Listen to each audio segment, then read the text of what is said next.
আর মাত্র কয়েক ঘন্টা আর তারপরেই দ্বিতীয় দফায় রায়গঞ্জ লোকসভা কেন্দ্রে অনুষ্ঠিত হবে গণতন্ত্রের সবচেয়ে বড় উৎসব লোকসভা নির্বাচন।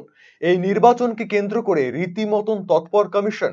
কোনো রকম বিশৃঙ্খলা কিংবা অপ্রীতিকর ঘটনা এড়াতে সব রকম ভাবে সদা সতর্ক রয়েছে কমিশনের প্রতিনিধিরা।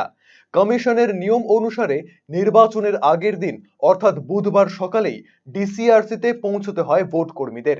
সেই অনুযায়ী এদিন একই ছবি লক্ষ্য করা যায় রায়গঞ্জ পলিটেকনিক কলেজের ডিসিআরসিতে। পুরুষদের পাশাপাশি মহিলা ভোট কর্মীদের উপস্থিতি ছিল চোখে পড়ার মতো। রায়গঞ্জ লোকসভা কেন্দ্রে মহিলা পরিচালিত বুথ তৈরি করা হয়েছে। যেসব বুথে প্রিসাইডিং থেকে পোলিং সকলেই মহিলা। উত্তর দিনাজপুর জেলায় মোট 50টি মহিলা পরিচালিত ভোট গ্রহণ কেন্দ্র রয়েছে। এক নজরে দেখে নেওয়া যাক জেলার বিধানসভা ভিত্তিক মহিলা পরিচালিত বুথের সংখ্যা। ইসলামপুর বিধানসভা কেন্দ্রে মহিলা ভোট গ্রহণ কেন্দ্র একটি, গোয়ালপুকুর বিধানসভা কেন্দ্রে মহিলা ভোট গ্রহণ কেন্দ্র একটি, চাকুলিয়া বিধানসভা কেন্দ্রে মহিলা ভোট গ্রহণ কেন্দ্র একটি, করণদিঘি বিধানসভা কেন্দ্রে মহিলা ভোট গ্রহণ কেন্দ্র একটি, হেমতাবাদ বিধানসভা কেন্দ্রে মহিলা ভোট গ্রহণ কেন্দ্র একটি, কালিয়াগঞ্জ বিধানসভা কেন্দ্রে মহিলা ভোট গ্রহণ কেন্দ্র 13টি, রায়গঞ্জ বিধানসভা কেন্দ্রে মহিলা ভোট গ্রহণ কেন্দ্র 30টি, চোপড়া বিধানসভা কেন্দ্রে মহিলা ভোট গ্রহণ কেন্দ্র একটি, ইটাহার বিধানসভা কেন্দ্রে মহিলা ভোট গ্রহণ কেন্দ্র একটি। অর্থাৎ রায়গঞ্জ লোকসভা কেন্দ্রের অধীনে মহিলা ভোট গ্রহণ কেন্দ্র রয়েছে 48টি। জেলার দুটি বিধানসভা কেন্দ্র যেমন চোপড়া ও ইটাহার দার্জিলিং ও বালুরঘাটের সাথে যুক্ত।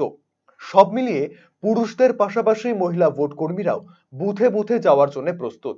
তারাও ডিসিআরসি থেকে ইভিএম সহ ভোট গ্রহণের প্রয়োজনীয় সরঞ্জাম নিয়ে পৌঁছে যাচ্ছেন ভোট গ্রহণ কেন্দ্রে। ভোটের ডিউটি ঘিরে যথেষ্ট উৎসাহ উদ্দীপনা লক্ষ্য করা গেল তাদের মধ্যেও। তবে এরই মধ্যে উঠে এলো এক ব্যতিক্রমী চিত্র। সদ্য আদালতের রায়ে চাকরিহারা কিছু শিক্ষক শিক্ষিকা কিংবা অশিক্ষক কর্মীকেও ভোট কর্মীর দায়িত্ব দেওয়া হয়েছে। তারাও যাচ্ছেন ভোট গ্রহণ কেন্দ্রে, যদিও আগে থেকেই তাদের তালিকাভুক্ত করা হয়েছিল কমিশনের তরফে। প্রিয়াঙ্কা গুহ নামের চাকরিহারা এক ভোট কর্মী জানিয়েছেন তিনি রায়গঞ্জের দেবীনগর কৈলাসচন্দ্র রাধারানী বিদ্যাপীঠের অর্থনীতি বিষয়ের শিক্ষিকা।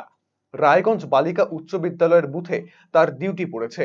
আদালতের রায় বেরোনোর পর বিগত 3 দিন ধরে যথেষ্ট মানসিক চাপের মধ্যে রয়েছেন তিনি, কিন্তু তারপরেও কর্তব্য বোধে ডিউটি করতে এসেছেন। তিনি অবৈধভাবে চাকরি পাননি বলেই দাবি করেন এদিন। আর সেই আত্মবিশ্বাস থেকেই কর্তব্যে অবিচল থাকতে চান প্রিয়াঙ্কা দেবী। আমার রায়গঞ্জ গার্লস স্কুলে পড়েছে। আমি প্রিসাইডিং অফিসার হিসেবেই আমাকে অ্যাপয়েন্ট করা হয়েছে। সম্প্রতি মহামান্য হাইকোর্ট যে অর্ডার দিয়েছে সেখানে হচ্ছে প্রায় 25,000 ছেলেমেয়ের চাকরি চলে গেছে, সেই তালিকায় কি আপনার নাম রয়েছে? একদম নাম রয়েছে। তাই জন্যই বলতে গেলে লাস্ট 3 দিন যেই সিচুয়েশনে আমরা পড়ছি, একেবারেই মানে কোনো মেন্টাল প্রিপারেশনই ছিল না যে এরকম একটা সিচুয়েশন আমাদের ফেস করতে হবে। 5 বছর চাকরি করার পরেও আমাদের যদি জব কনফার্মেশন না হয় তাহলে মানে খুবই খারাপ অবস্থা। তো সেই অবস্থাতে আমি ভেবেছি যে যেহেতু 1 মাস ধরে একটা মেন্টাল প্রিপারেশন নিয়ে এসেছি যে ভোটের ডিউটি করব, আর মানে মাথা উঁচু করে বলতে পারি যে আমি কোনোভাবেই দোষী নয়।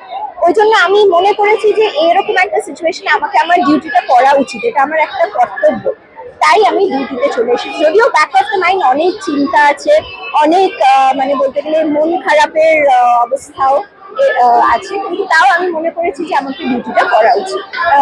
সাংঘাতিক প্রেশার, প্রচন্ড প্রেশার আছে, কিন্তু মনে হয় যে আমি পার্সোনালি, তারপরে আমার টিম আছে পোলিং পার্সোনালসের, সবাই মিলে একসঙ্গে আমরা ডিউটিটাকে ভালো করে ডিসচার্জ করতে পারি।